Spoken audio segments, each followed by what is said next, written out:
We often pride ourselves on our ability to discern character, to spot a toxic person, to sense when a room's energy feels off, or to recognize when a boundary has been overstepped. We believe we can identify the overt antagonists, the ones who wear their negativity on their sleeve. But what if the true threats are far more subtle, more insidious? What if the most destructive individuals are not the obvious villains, but those who appear charming, benevolent, even those within our own families? While we guard against the obvious, we may unwittingly be opening the inner sanctum of our minds to an infinitely more perilous invasion, the unintegrated unconscious of others.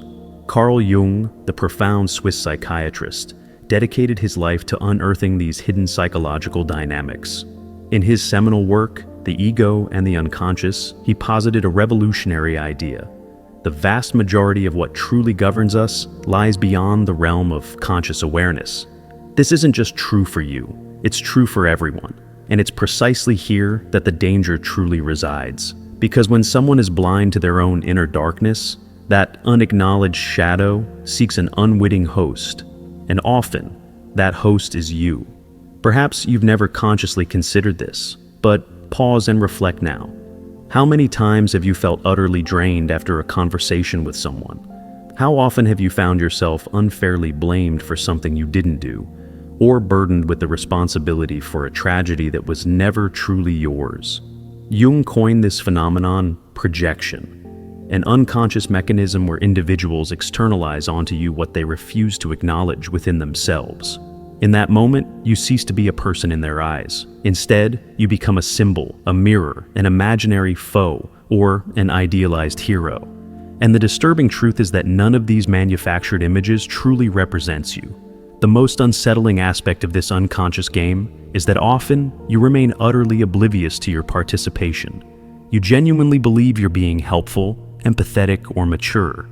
Meanwhile, you are gradually sinking into a psychological quagmire that isn't yours, attempting to resolve conflicts that don't belong to you, and being manipulated by dynamics that originated outside of you, but now exert an undeniable control over your own inner world. And let's be clear, this isn't solely about individuals with malicious intent. Jung emphatically stated that the greatest dangers do not emanate from consciously perverse individuals, but from those whose unconscious remains unintegrated and unexamined. These are people alienated from their own psyche, dominated by elaborate personas, unresolved traumas, stifling complexes, and repressed desires. They are not evil in a traditional sense. They are dangerous. And this danger is often silent, a creeping infiltration. It doesn't burst through the front door. It seeps in slowly, day by day, through innocuous-sounding comments, veiled accusations, heavy silences. Eventually, you begin to doubt your own perception, your own reality, and when you lose touch with your own psychic ground, you risk becoming an extension of their unacknowledged shadow. Perhaps you are experiencing this very dynamic right now, in a romantic relationship, a friendship, a professional setting, or even within your own family. And perhaps you've been blaming yourself, desperately trying to pinpoint what's inherently wrong with you. The profound answer is nothing. But there is something deeply, fundamentally wrong with the way you are being utilized as a vessel for someone else's unexamined unconscious. In the course of this exploration, we will systematically expose 6 distinct types of individuals that Jung would have identified as emotionally perilous. These are types who act not out of deliberate malice, but driven by internal forces they themselves do not comprehend. And it is precisely this unconscious drive that renders them so destructive. We will draw directly from Jung's own words, his core concepts, and his insightful warnings found in works like Ion, The Ego and the Unconscious, and Archetypes and the Collective Unconscious. Our aim is not only to show you how to recognize these profiles in others, but more importantly, to open your eyes to the unsettling possibility that, just perhaps, one or more of these profiles might reside within you as well. Are you prepared? Then take a deep breath and let us proceed. But be forewarned, after this, you may never look at people, or even yourself, in quite the same way again. Imagine sharing your life with someone who assigns responsibility to you for every uncomfortable emotion they experience, someone whose very presence becomes a trigger for their internal turmoil. making you feel perpetually responsible for feelings you never instigated. Initially, they might appear delicate, deeply sensitive, or profoundly empathetic. But over time, a chilling realization dawns. You are being dragged into a psychological battlefield that isn't yours, and where you are already at an insurmountable disadvantage. This is the unconscious manipulator. This individual, oblivious to their own wounds, projects them onto others as a desperate form of psychic self-preservation. Jung famously stated, "What we do not confront in ourselves, we will encounter as fate." And all too often, this fate bears a name, a face, and perhaps even shares your table. The unconscious manipulator is someone entirely dominated by repressed content, unintegrated traumas, unprocessed emotional fragments, unacknowledged vulnerabilities. Instead of turning their gaze inward, they aim it outward, turning you into a living canvas for their unresolved internal conflicts. This type of person lives in a state of chronic projection. According to Jung, projection is an inevitable function of the psyche, a natural human tendency. However, if left unrecognized and unintegrated, it becomes profoundly destructive. In The Ego and the Unconscious, he asserts that projection creates a kind of psychic blindness, a self-imposed prison where the other person ceases to be seen as they truly are, and is instead utilized as a symbolic representation of what is hidden within the projector. This is precisely the modus operandi of the unconscious manipulator.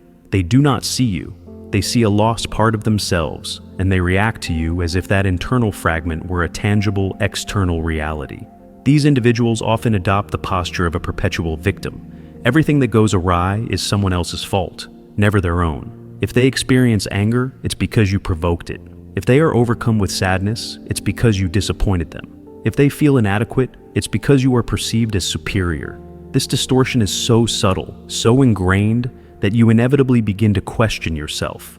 Was I truly insensitive? Did I say something wrong? Am I, in fact, the toxic one? And in this insidious manner, the manipulation unfolds without a single shout, without a direct demand. It's entirely emotional, profoundly unconscious, and devastatingly effective. Worse yet, these individuals are often remarkably charming. They possess charisma, a captivating sensitivity, an aura of profound emotional intensity.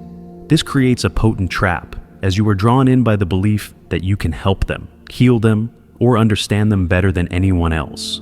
But what you are doing, in practice, is sacrificing your own psychic health in a futile attempt to rescue someone who steadfastly refuses to dive into the depths of their own being. And the more you strive, the deeper you sink. Jung warned us that these patterns of projection are particularly dangerous because they cast us into a symbolic role. Savior, enemy, traitor, father, mother, anything but who we authentically are. And to exist within a symbolic bond is to dwell within an illusion. You cease to be perceived as a unique subject, and are instead treated as a distorted reflection of the other person's unconscious.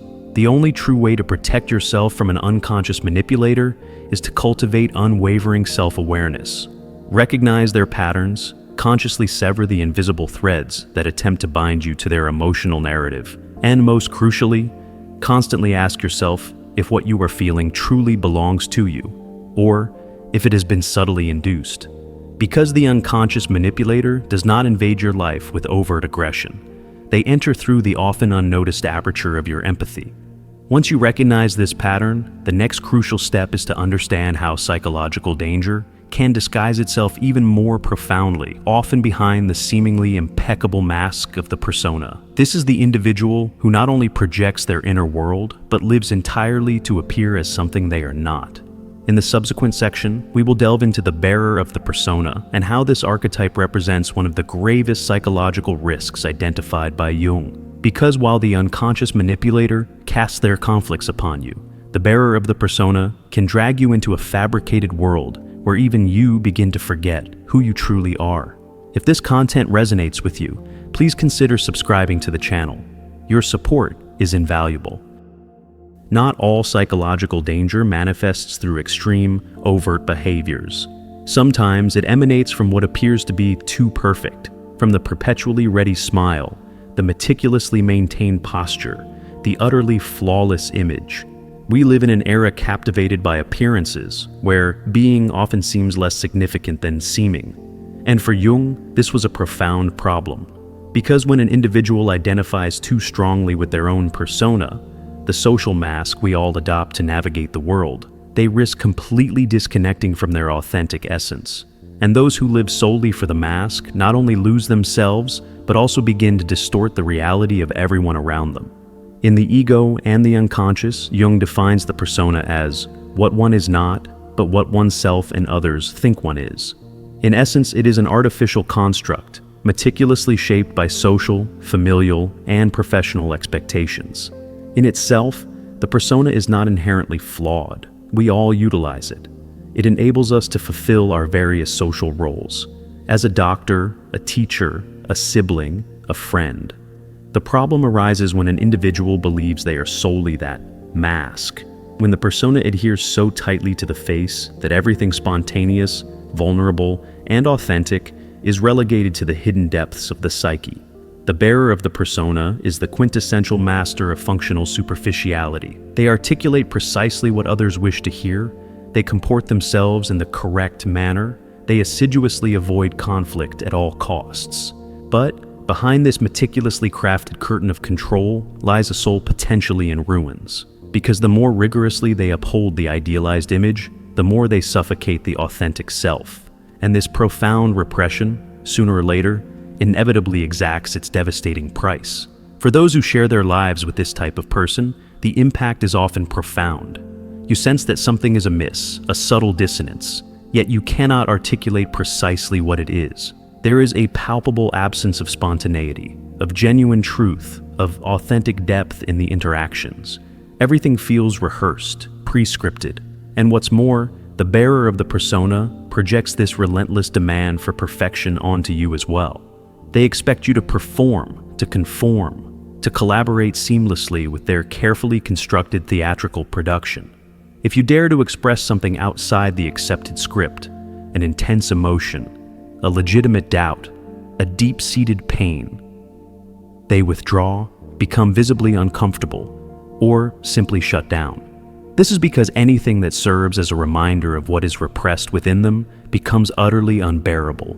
Jung explicitly warned that this extreme identification with the persona constitutes one of the greatest threats to the process of individuation, the lifelong journey of self-knowledge, and the integration of the unconscious. For him, the true danger commences when the individual becomes hypnotized by the role they play, genuinely believing they are what others perceive.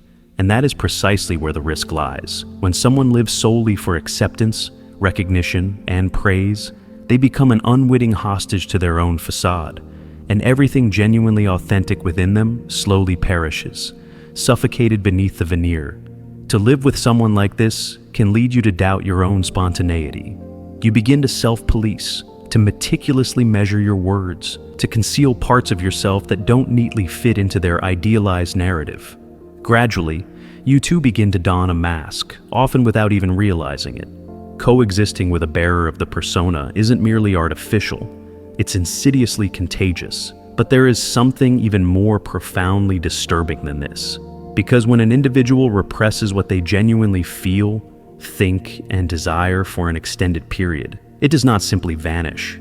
It accumulates, it ferments in the unconscious until it transforms into something else, a shadow. And then we enter an even more perilous psychological territory, that of denied emotions that return with explosive, often destructive force. In the next section, we will delve into the figure of the owner of the repressed shadow, the individual who steadfastly refuses to acknowledge their own dark side until it erupts, often engulfing those around them. There exists a type of person who lives a life characterized by meticulous control, polished demeanor, and rigid restraint. They are unfailingly correct, consistently moderate, perpetually polite. But beneath this veneer of exquisite balance lies a formidable force poised to erupt. This is because everything they deem wrong, ugly, or unacceptable is not genuinely overcome or transformed. It is simply pushed down into the deepest recesses of the soul. This is the very essence of the owner of the repressed shadow, someone who strives to embody only light at all times, until their unacknowledged darkness inevitably seizes control. Carl Jung dedicated a significant portion of his life's work to understanding the shadow. In Aeon, he states, "The shadow is everything that the individual refuses to recognize in themselves and yet insists on manifesting in some way." We are not discussing something external here. The shadow is not the evil of the world. It is not the other. It is not your enemy. The shadow is internal. It is the hatred you deny feeling, the envy you rationalize away, the sexuality you repress, the ambition you mask as humility.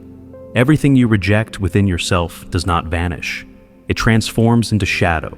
And as Jung so wisely taught, what you do not make conscious directs your life, and you call it destiny. The owner of the repressed shadow does not appear dangerous at first glance. On the contrary, they are often admired, disciplined, kind, helpful, perhaps even saintly. But there is an undeniable oddness about them.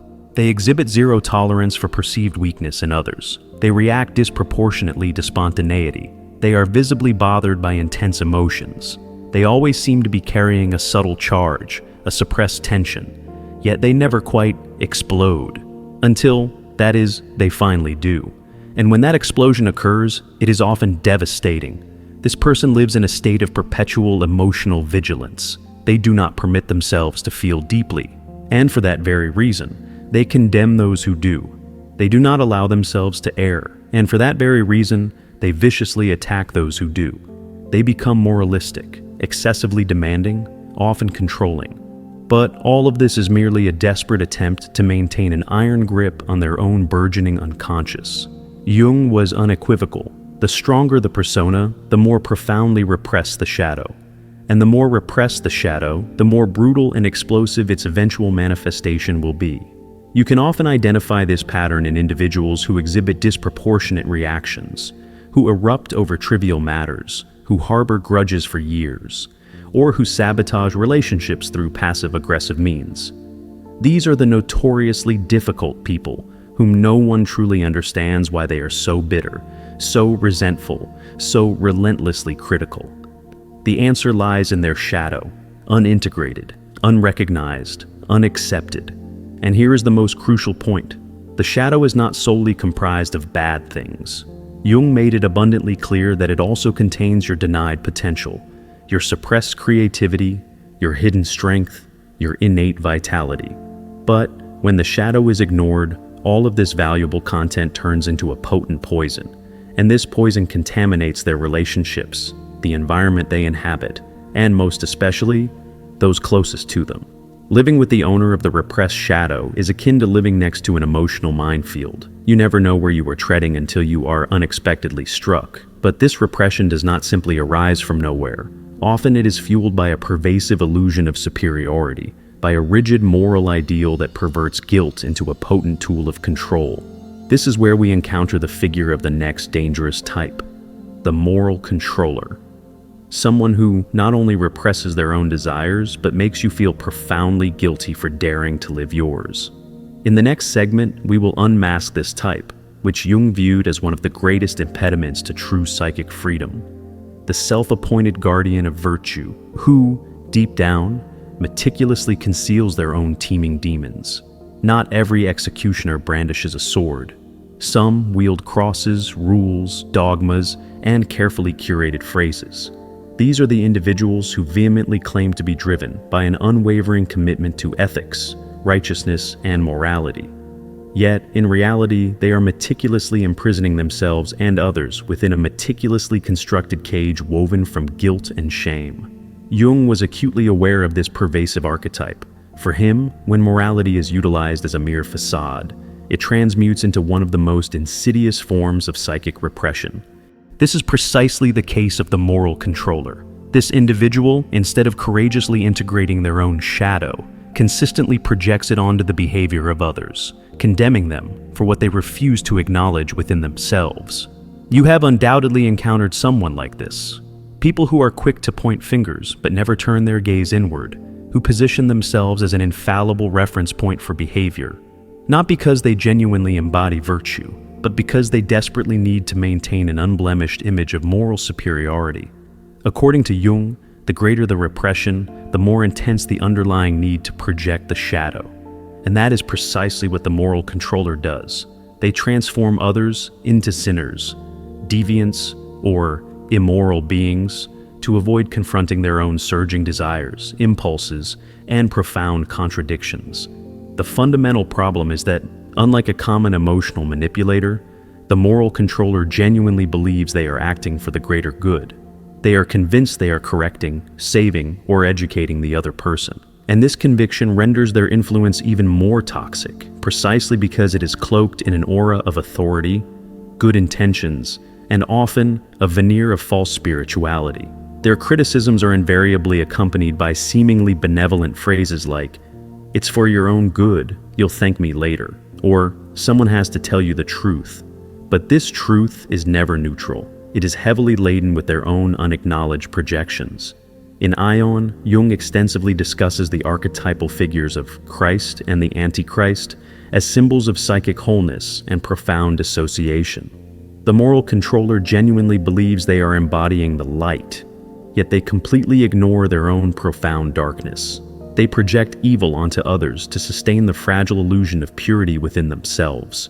And this makes them psychologically blind, profoundly dangerous, and utterly incapable of perceiving the rich nuances and inherent complexities of the human soul. If you live in close proximity to someone like this, you may begin to feel perpetually guilty, as if you are inherently flawed, even when you are merely living authentically. You feel constantly watched, judged, diminished. And the most perverse aspect is that you often internalize this incessant judgment. You begin to repress parts of yourself that are natural, human, spontaneous, and you meticulously mold yourself to an ideal that is not genuinely yours. The morality of the other becomes your self-imposed prison. This dynamic is particularly prevalent within families, religious institutions, and rigid environments where unwavering obedience is tragically confused with genuine virtue. Jung viewed this pattern as a significant threat to the process of individuation. For wherever there is excessive moralism, there is an undeniable absence of true self-knowledge. The extreme moralist does not genuinely seek truth, they crave control, and when they cannot control the external world, they relentlessly attempt to control the internal world of those around them. However, the moral controller is not the only individual guided by unconscious forces. There is another type, even more volatile, unstable, and utterly unpredictable: the complexed individual. While the moralist represses and projects, the complex individual is entirely dominated by their unconscious contents, reacting from them as if they were an emotional puppet. In the next section, we will delve into this explosive territory, where consciousness loses its grip and deeply embedded traumas seize the wheel of the psyche. Prepare to encounter the type of person who can embrace you with genuine affection today, and inexplicably destroy you tomorrow without even comprehending why. If what you're hearing deeply resonates with you, you will find immense value in my ebook, Beyond the Shadow. It meticulously breaks down Jung's core ideas and provides practical tools to help you understand yourself on a far deeper level. The link can be found in the pinned comment. Imagine coexisting with someone who, in one moment, is sweet, affectionate, and genuinely generous, and in the very next, explodes in irrational anger, retreats into a stony silence, or accuses you of something that never even crossed your mind. A simple compliment mysteriously transforms into a demanding expectation. A lighthearted joke inexplicably becomes an act of aggression. A sincere gesture of affection is instantly misinterpreted as a profound threat. No matter what you do, it feels as though you are perpetually treading on unstable, treacherous ground. This is the profound and disorienting experience of those who live alongside a person entirely dominated by unconscious complexes. A complex, in Jungian terms, refers to an autonomous nucleus of emotions and memories that reside within the unconscious, capable of seizing control of consciousness at any given moment. They are akin to fragmented personalities within us, often created by unresolved traumas, deep psychic wounds, and undigested experiences. In works like Psychological Types and The Ego and the Unconscious, Jung meticulously describes how these complexes can directly interfere with an individual's behavior, causing them to react not to the present reality, but to powerful echoes of the past. A seemingly innocuous comment can unconsciously trigger a deeply embedded memory of abandonment, rejection, or humiliation. And those in the immediate vicinity inevitably pay the price. The complex person does not consciously realize they are being guided by these powerful internal forces. When they react with unbridled fury, profound sadness, or exaggerated resentment, they genuinely believe they are being rational, justified, but they are not. They are reliving undigested emotions, playing out an unresolved drama from their personal history. The insidious problem is that this does not occur consistently. It happens in unpredictable lapses. There are sudden emotional explosions interspersed with moments of profound lucidity, genuine affection, or heartfelt regret. This erratic pattern renders the bond with such a person even more confusing and, paradoxically, more addictive. You begin to rationalize, to convince yourself, they're not always like this. Sometimes they are truly wonderful. And it is precisely these moments of genuine connection, of true affection, that keep you ensnared, because they are inevitably followed by unpredictable ruptures, where you find yourself adrift in an emotional storm you cannot comprehend. In a desperate attempt to restore harmony, you begin to mold yourself, to adapt, to shrink your authentic self. You start to meticulously avoid certain topics, to carefully measure your words, to walk on psychological eggshells, all to avoid waking the monster that you perceive sleeps within the other person. But here is the brutal truth. That monster is not awakened by you. It is always there, latent, hungry, waiting for any trigger to emerge. And when it does emerge, it relentlessly consumes everything in its immediate vicinity. For Jung, unrecognized complexes ultimately colonize the psyche. They speak for you, feel for you, act for you. And in the case of the complex person, this psychological takeover occurs frequently. They may be dominated by an inferiority complex, a martyrdom complex, an abandonment complex, a persecution complex, each with its own powerful narratives, its own overwhelming emotions, its own relentless demands. And the more you strive to maintain a fragile peace, the more you unwittingly feed the illusion that it is possible to control the uncontrollable. To be in close proximity to someone like this is to live in a state of perpetual alert. There is never true emotional stability. The present is perpetually contaminated by ghosts from the past, and sooner or later, you inevitably begin to absorb these ghosts. You start to doubt yourself, your memory, your feelings, and without even realizing it, you too are gradually being colonized by the other person's unintegrated unconscious. But the most dangerous part is yet to come, because while the complex person oscillates wildly between emotional extremes, there is another type of individual who does not shout, does not explode, does not overtly accuse. Instead, they subtly, relentlessly consume your energy until you have absolutely nothing left to give. In this final, crucial section, we will discuss the psychic vampire, the individual who feeds on your time, your attention, your empathy, leaving you utterly exhausted, drained, and empty. And with them, we will conclude this profound exploration, revealing what Jung truly believed to be the only viable path out of this labyrinthine, unconscious jungle. Some individuals don't merely desire your presence.